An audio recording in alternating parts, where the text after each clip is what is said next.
Welcome to Riders Block. I'm your host, Journal staff writer Sean Reider. This show is presented to you by New Mexico Shoes. We're very thankful to have them as our sponsor. If you enjoy our podcast, please like and subscribe and consider becoming a digital subscriber to the Albuquerque Journal to help us continue to bring more content like this. You can find this episode and all of our podcasts on the Albuquerque Journal website at abqjournal.com, as well as on YouTube, iTunes, Spotify, and SoundCloud. See the show notes for a discount on a digital subscription if you're interested. And thank you for supporting the Albuquerque Journal, New Mexico's leading local news source. All right, welcome back to Riders Block, sponsored by New Mexico Shoes. I am your host, Journal staff writer Sean Reider. Today, ahead of UNM's final home game of the season against Washington State, the first ranked team to come to University Stadium since 2018, I had Greg Woods, a Washington State athletics beat writer for the Spokesman Review, on the show to kind of cover some of the interesting dynamics this season in terms of what this game represents for both Washington State and New Mexico. How Saturday could also be one of the best quarterback matchups of the day, if not the season so far, and what we think might happen heading into Saturday's game. With all that being said, wonderful conversation with Greg. Hope you guys enjoy. Tired of shoes that don't quite fit right? New Mexico Shoes has a solution. Introducing our custom insoles and arch supports made just for you and ready the same day right here in Albuquerque. Perfectly tailored to your feet, enjoy the comfort and support you need. And while you're here, explore a huge selection of top brands. From casual to athletic, we've got the perfect pair waiting for you. Visit newmexicoshoes.com for hours and location details. All right, today I am pleased to be joined by Greg Woods. He's the Washington State beat reporter for the Spokesman Review. Anybody that comes on our show, I'm automatically a fan of. Greg in particular, I am. He has phenomenal Washington State coverage, really good beat coverage in general. His football stuff has been great. His basketball stuff, considering the season that they had last year, was really fun to follow as well, too. Greg, it's an honor to have you on the show today, man. Thank you. That means a lot, man. I have a lot of respect for you, too. I think you do great work covering New Mexico. So it's cool to have two people come together like that for this. I appreciate that, and kind of an interesting reason to get us together. Obviously, it's not every day that Washington State comes down to Albuquerque, not every season that they do. It's the third overall meeting between both teams, and kind of interesting stakes for both teams. For New Mexico, it's pretty clear. You have to win, and you have to beat a ranked team, which is not something that they have done frequently in their history, to kind of stay in contention for a bowl appearance. And Washington State, from the outside looking in, from my interpretation, it's kind of, you need to really start, you kind of need to blow out the rest of your schedule to kind of, wage your way into the playoff conversation. In terms of what's at stake for Wazoo, Greg, what's kind of your thoughts on that situation heading this weekend?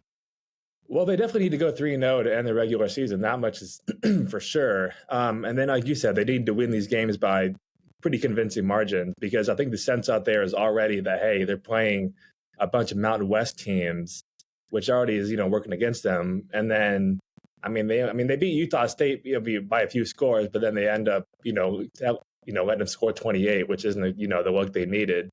So especially considering that result, they really need to have these last three games be pretty, like I said, pretty convincing margin. So, 3-0 for sure. And then, they're 18th in the CFP rankings as of yesterday. So they're not in the worst spot at all. But one, they need teams above them to lose, and there's got to be a little bit of chaos, obviously, but they also need to do what they can. And that might be, there could be nothing they can do. I think the committee, there's a chance that they win these games by 1,000 points, and the committee's still like, well, you play a bunch of Mountain West teams, we're going to put a 3-loss, SEC team in there before you guys. That is entirely possible. It might happen. But what they can do, as far as what's in their power, is to win these games by as much as they can. And I'm sure, they're not going to come out and tell us like, yeah, we're trying to, run up the score. But the truth is that's what they need to do. So then that starts with, UNM coming up. Yeah, and in lieu of, rarely will you ever hear a coach actually say that. Like, yeah, we need to win this game by a pretty decisive margin and all that. How does, a guy like head coach Jake Dickert kind of talk about the playoff positioning and all? Yeah, I mean, he's like, there's a lot of coach speak around that kind of thing. Like, I asked him about that last week when when the first rankings came out. He's like, yeah, everybody in the building is aware, and it's a cool thing for us, but we still got a game coming up, and I mean, obviously, 3 more to go. So, I think he does a pretty good job of letting people know that they appreciate the opportunity, and I mean, it's the first time being in the rankings since 2018 when they had Gardner Minshew here. So it obviously means a lot to them here, and they're not trying to just sneeze at it or anything. But again, I mean, that's the truth. I mean, they still have games to play, so I think they're trying to strike a balance between we appreciate this. And it's not like they were, I think a lot of people made out their schedule to be like, we're just going to roll to 10, 11, 12 wins. But they came very close to dropping a couple of games to Fresno State and San Diego State a few weeks ago. So it's not like they're just, blowing the teams out of the water. So I think in that way, they are pretty appreciative of being 18th in those rankings. Yeah, 18th in the rankings, 8-1 on the season already. And you mentioned as well that San Diego State game played on kind of a pretty crappy field, as New Mexico ended up finding out this last weekend. That Fresno State game as well too. But there were also some pretty enormous highs as well too in the wake of everything that's happened with conference realignment. And I'm sure you are probably sick and tired of talking about it, given your position. Still, a pretty huge win over Washington at Lumen Field. I mean, it's not done and over, so it's not like there's a full case file on it yet, but how do fans feel about this season at this point? I think they're super excited. I mean, obviously nobody is, Coug fans are excited about the position they're in as far as, getting left out of, realignment and whatnot. Like they're obviously like really, and I mean, understandably so. When that first happened, they were very, bitter and angry and sad and, everything in between. And like I said, rightfully so, because that's a really horrible thing to have to go through as a fan. But I think now, I mean, it's been, a little over a year since that happens. I think since then, now that they're 8-1, it's like, we have to play who's on our schedule. And we're going to have to make the most of where we're at right now. And right now that means playing a bunch of Mountain West teams, or, next year it means playing a, independent schedule, going to Ole Miss and Virginia and James Madison and whatnot. So I think they have just kind of maybe not like accepted it 100%, but kind of come to terms with like, it is what it is at this point in time. And it's our job to, support the team as best we can, travel to the games and do all these different kinds of things to, do our part to help us, put our team in the best position that, because it's weird because like a lot of like how these teams do is like on the fan bases nowadays with like the NIL NIL stuff and donating to the collective and things like that. So it's like, it's kind of a weird spot. It's like, oh, you want the team to be good? Well, it's on you now in a weird way. So anyway, point is, like, I think they've done a pretty good job of, coming to terms with kind of where they're at. And to be 8-1, it's, super exciting. And I mean, only a few spots. I mean, they need a lot to go right, obviously, but being 6-7 spots out of the playoff, I mean, it could be a lot worse for sure. As an aside, that's one of my like least favorite trends in college athletics. It's like a player transfers in or a player transfers out, and it's like, if you want to see more of this, you don't want to see this, make sure you donate to that. And I totally get that that's the game now, but like it kind of stinks to me. Right. But this Saturday, I mean, it's been circled on my calendar for a while in the sense that I was really curious what UNM would kind of look like at this point in the season. It's very cool to have Washington State in town with a little bit of history that they have in the past with UNM. And now the kind of main narrative that I'm kind of keying in on is that this might be the most fun quarterback matchup of the entire weekend. And one of the more fun quarterback matchups maybe of the season, honestly. John Mateer, 22 touchdowns, 6 interceptions for Washington State this season. He is 5th nationally in total offense in terms of yards per game. I mean, he's a really accurate passer, and when he gets going running, I mean, he is tough to bring down. He's thrived a little bit in that Ben Arbuckle scheme.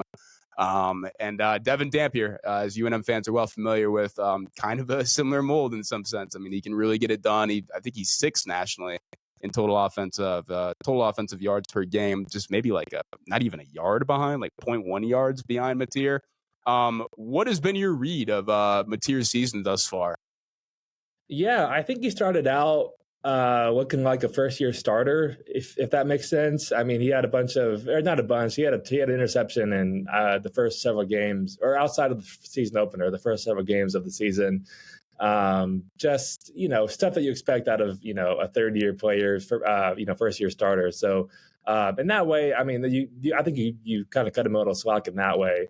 But then I think beginning with the Hawaii game about a month ago, they really narrowed down the menu of plays. He kind of simplified the playbook, and that can kind of come off like, oh, this guy sucks, like, but it's not really that way. I think it's just like it's a lot to ask a first year guy to run that kind of scheme and just have everything at his disposal. So I think ever since then, since they've kind of like understood or had a better understanding of his strengths and his weaknesses, he looked a lot better. I mean, he hasn't had an interception or a turnover at all in the past 3 games, and I think he looks a lot more under control and composed and comfortable, I think, overall, just, in that spot. So, and I think teams are kind of keying in on, but I think it was really obvious beginning with Fresno State. They're really keying in on his running ability and trying to like keep Spies there, kind of keep him contained, in the middle of the field, especially. So he had like almost 200 yards rushing against Texas Tech, but he hasn't had anything like that since then. So I think teams are really, making an effort to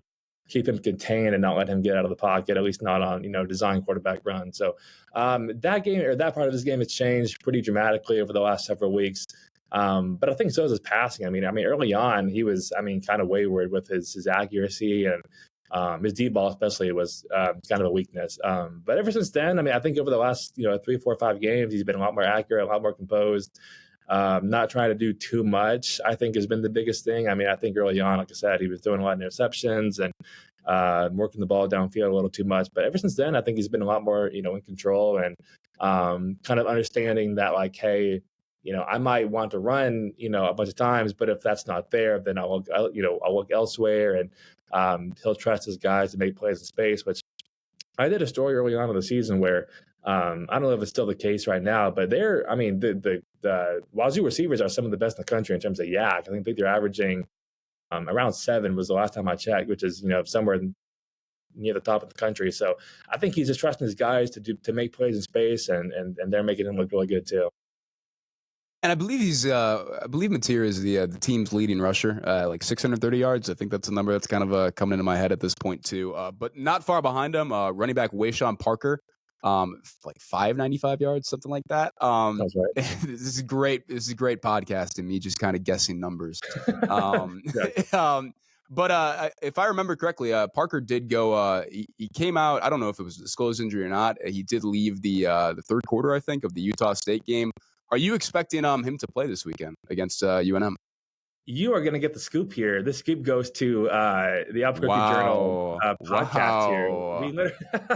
I was telling you before, we just talked to Jake before I came up here, and he did tell us that he's expecting Wayshawn to be able to play on Saturday. So he'll be out there. And I didn't even get a chance to tweet that out. So this is the first anybody's hearing of that. So there you go.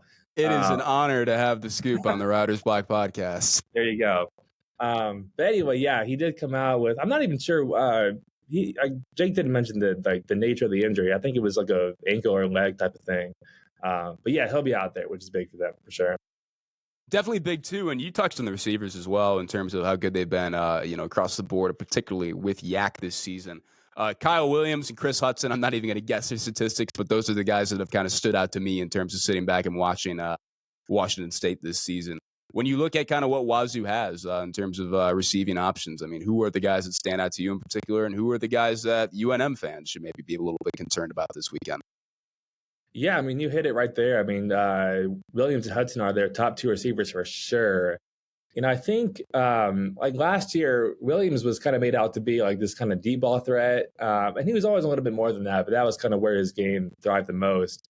But this year, he's been a lot better just, as an overall receiver, making plays, with his feet, after the catch, like you said. And he's kind of rounded out his game in a pretty, meaningful way. So I think that's been big for him.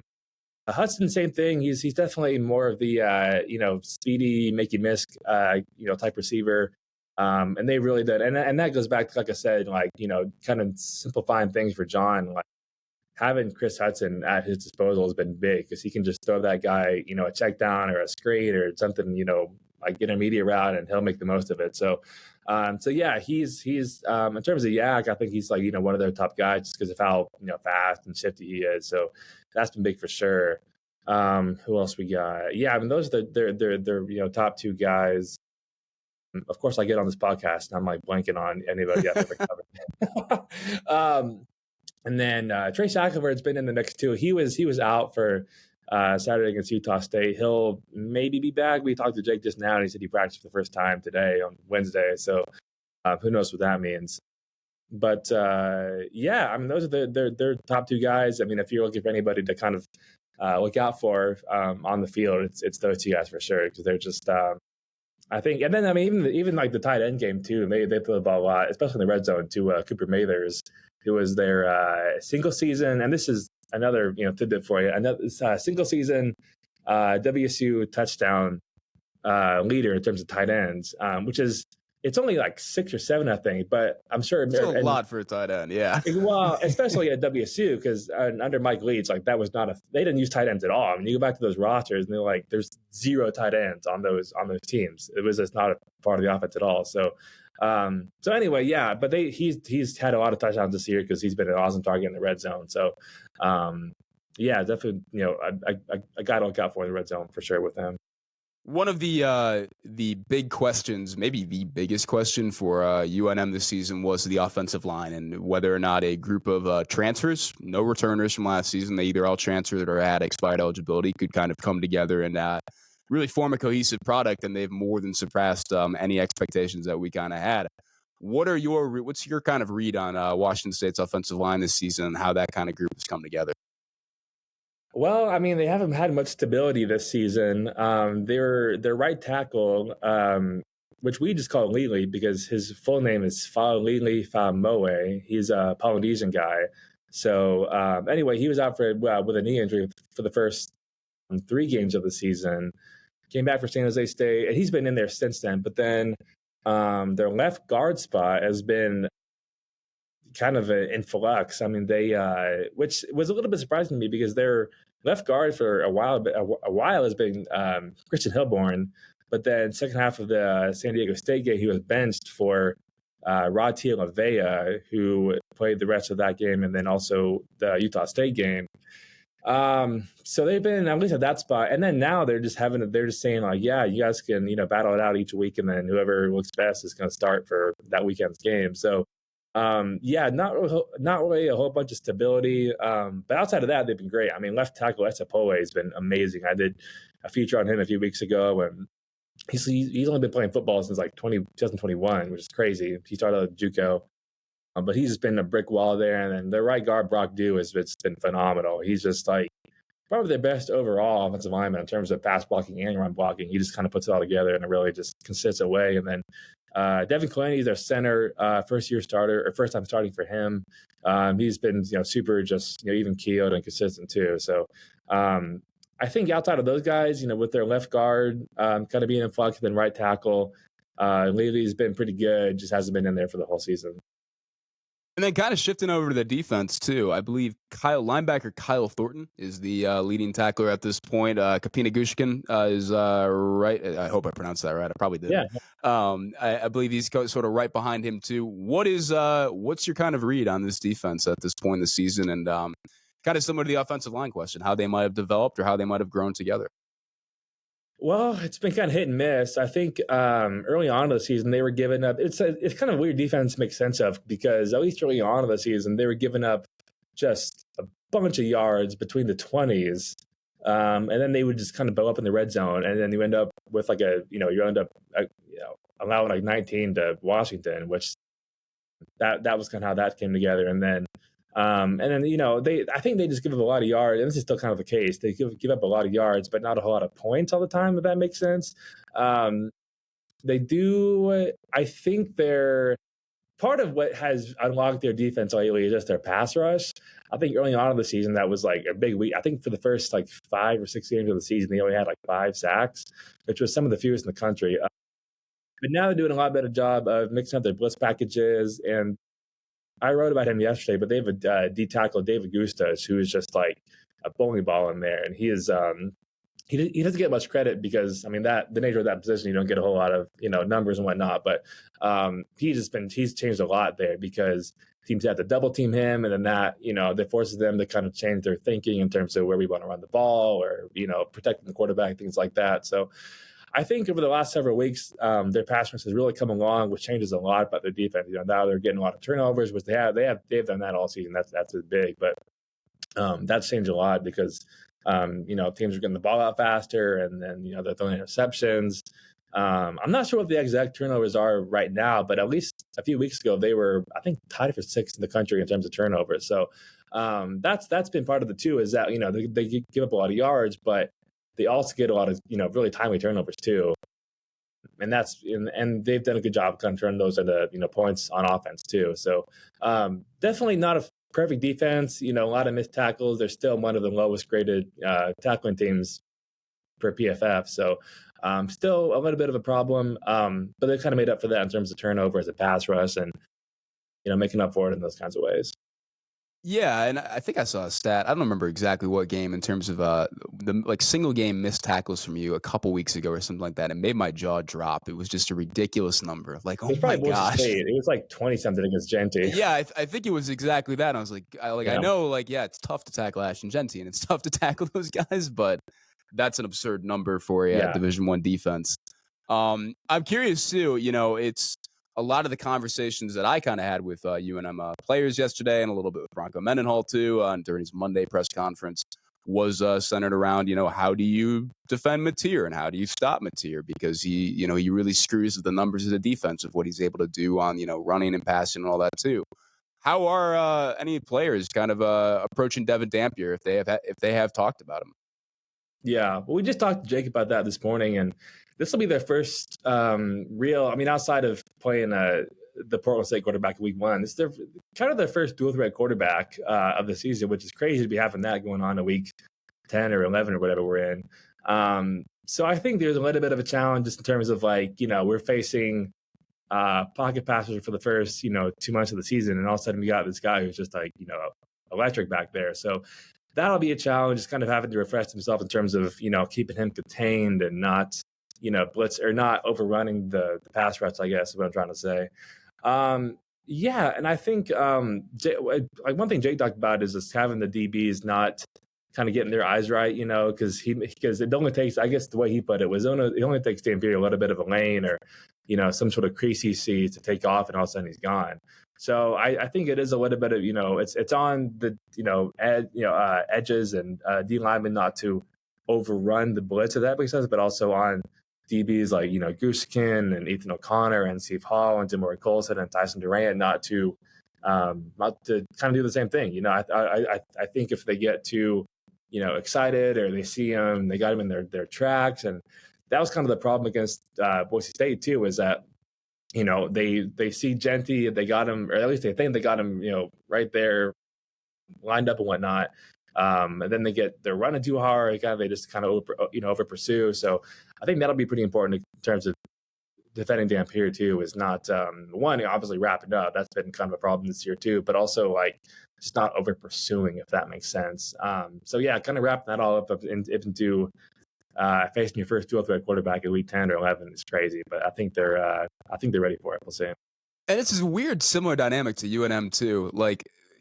I asked Bronco Mendenhall, I said, I don't think this is the first, I think this is the first true dual threat guys you guys have faced since Tommy Mellott at Montana State Week 1. He's like, yeah, I think you're probably right. And that's kind of it. It's odd that, for what college football kind of is today, and, the offenses that are becoming more and more prevalent, or have been prevalent, I should say, that you do just kind of face some slightly mobile or just straight up pocket passes at this point. But with all of that in mind, I'm curious, what's kind of your prediction for this game and why? Put me on the spot. It's crazy. I am for the Cougs, I'm a little worried. Not worried. I mean, my job is, I don't really care if they win or lose. But in terms of them playing, what would concern me is that just that dual threat ability. I mean, the last time they played a guy, they haven't really played a guy like that all season, but in terms of facing a guy that has that kind of escapability and shiftiness, the last time they faced a guy like that was, Genty, and he's obviously a running back, so a little bit different. But Their tackling issues, they did a lot better against Utah State, which is a big deal because they have a pretty good offense. I think they only missed 9 tackles against the Aggies. So that was a big improvement for them. But I think they've kind of rounded a corner on offense where it's like John Mateer is a lot more in control. He's not trying to do too much. He understands that a lot of times the quarterback run is not going to be there, which is kind of reinforced for him that he can't, make all the plays, which was kind of a problem, earlier in the season.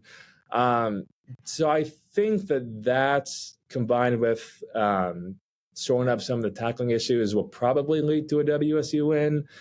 But I also can't really make sense of UNM either. Maybe you can help me understand. I mean, they've given up point totals of 40 or upper 40s, I think. But then walking away from San Diego, giving up 16. So I think that's a little bit confusing too. But I think the Cougs will be able to get it done.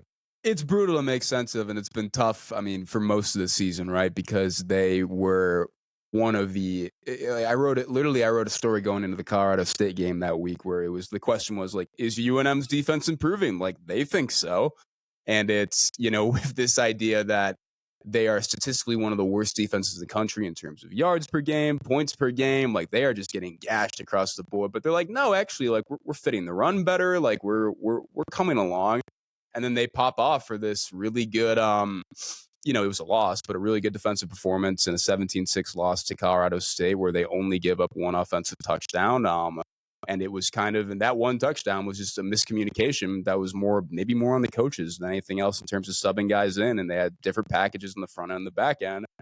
And then the week after, they give up 35 points to a previously tepid Wyoming offense with a redshirt freshman quarterback making his first career start, played better in the second half, and then played really, really good. The best game of the season for UNM's defense against San Diego State. So I think it'll be a more stable product than it's been on Saturday, but at the same time, I think this is certainly, one of the more potent and just effective overall offenses that UNM's going to go up against this season. So I don't know. In terms of prediction on my end, I do still lean Washington State for a lot of the reasons you just kind of said, and also the fact that I think Washington State's top 15 in the country in turnover margin. And UNM is still, I don't know where they're at nationally off the top of my head, but I know they're still at the bottom of the Mountain West by a large margin. And I don't know, this offense, they didn't turn it all over at all against San Diego State, but it has been a big problem so far this season. So I guess we will see. Well, and these guys just tend to come up with turnovers at just the perfect time. I don't know if you saw, but in San Diego State, they were down 2 scores in the fourth quarter. They get one back, and then the very next series, their linebacker has a huge pick, and then all of a sudden, they score and they win. So, and then Fresno State, they had a guy. Their redshirt freshman cornerback has the game-winning pick 6. So, even when things seem bleak on offense, they kind of just tend to have their defense step up. So that's a huge deal for sure.